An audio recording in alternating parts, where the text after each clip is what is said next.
nakayod ko na yung niyog. Ito. So, ang kailangan ito is gagatayin na lang. At nakahanda na yung lubi-lubi na gulay. Yung kinuha ko kanina sa harap ng kubo.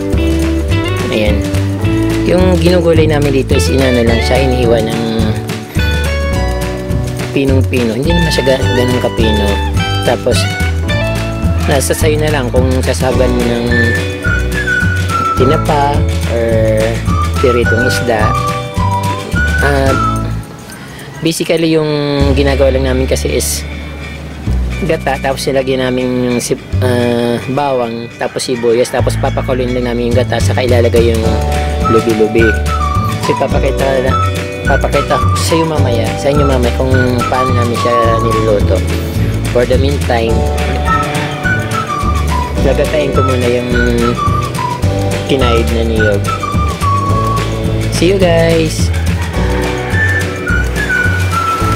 Ito guys, tapos ko ng gataan, tapos ko ng pigayin yung gata, at ito sinalin ko na kagad yung gulay, sinabay ko na sa gata yung lubi-lubi, tapos nilagyan ko ng asin ng konti. Tapos yun lang naman, yung wala nang maraming chichiborichi kasi kapag kami nagluluto dito, nilalagyan lang namin ng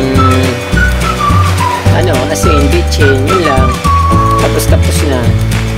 At antay na lang namin maluluto.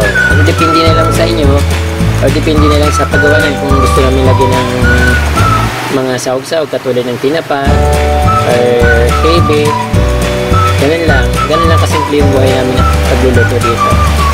So ganito, after niya mapumulo, tapos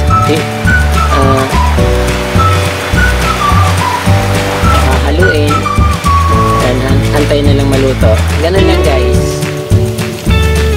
Guys, ito luto na yung niluto kong lubi-lubi. Sobrang sarap kaya. Hindi ko pa na aahon sa apoy, pero tinakman ko na guys, ang sarap. Sobra. Parang kamuting kahoy na gulay din. Tapos nilagyan ko siya ng tinapa sa ibabaw.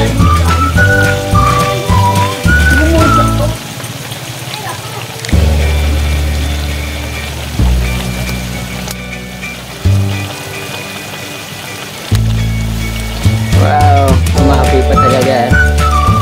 Sobrang init. Ayan guys, nakita niyo kung gano'ng kasarap yung niluto ko. Namumutawi sa gata. Tara guys, kain na tayo. Ito guys, kukuha na ako. Mainit. Wow, kumukulo pa talaga.